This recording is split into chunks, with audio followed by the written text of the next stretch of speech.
Hey guys, how you doing? My name is Masud. Welcome back to my YouTube channel. So in today's video, I want to talk a little bit about how to actually pass your group interview. Now, I know a lot of universities do group interviews, so I thought it was important that I make another video on how to pass this stage of the interview process. So the group interview is actually a chance for the admissions tutors to get a chance or to get to see how well you communicate within a team, your ability to listen, your ability to feedback on other people's points, following up on people's answers. All of these things will allow you to score highly in the interview. Now, I know a lot of people think that, or a lot of people actually in this sort of setting usually think that it's best that they talk over other people or try and, dominate the conversations by showing how much knowledge they have or how much research they've done about a particular area. Trust me, this isn't what the admissions tutors want to see. They want to see you listening to people. They want to see you, acknowledging their viewpoints, saying things like, I agree or I disagree, and following up with your view.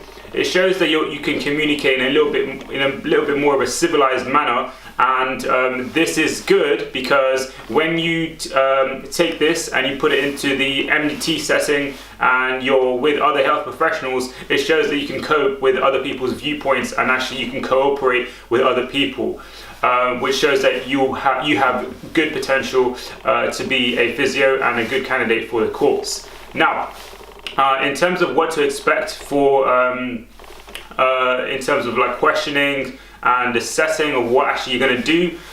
In my experience, I can give you two examples of two things that I did in my group interview. One of them was, I watched a video of a person being cared for in a hospital or given directions in a hospital, and then afterwards we were asked as a group, do you think that this person was taken care of well or treated well? Would you do anything different? Now, the video actually was a little bit of an exaggeration, and it showed a doctor giving wrong directions, and it actually showed them being in a hurry, not having enough time for the patient who was in a wheelchair, so they weren't really considerate. They were sort of looking up instead of coming down to their level. So all of these things matter, and you should be able to sort of recognize this when you watch a video. Anyway, that's just one video. There's probably a very slim chance of it coming up in your interview because I did mine about 4 years ago or 3 years ago. But I'm just letting you know this sort of thing can come up. And then, I had another sort of scenario where I was, in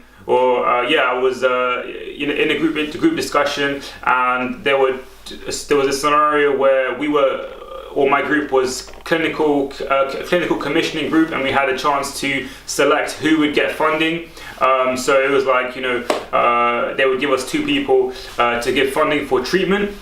Mr. Joe Bloggs, who has a cancer, life-threatening a medical issue, 21-year-old, he's at the start of his life and he needs funding to take this medication. Or you got Mr. John Smith, 59-year-old, who's looking to get a sex change, and he's been living his whole life in someone else's body, and he wants to.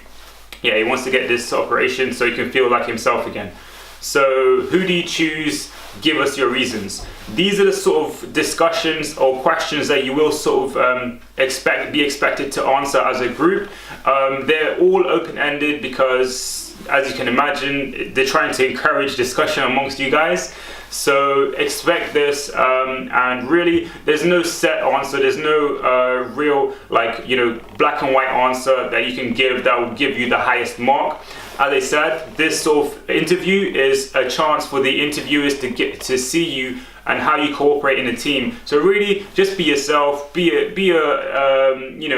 polite human being. Listen to what other people have to say, and then follow up with your own opinion, and possibly referring to other people who probably haven't had a chance to speak. That's going to put you in good light with the with the interviewers and admissions tutors. So yeah, guys, that was everything. That's all I wanted to say. I wish you all the best in your interview, and I hope you nail it. So yeah, thank you very much, and stay tuned for more.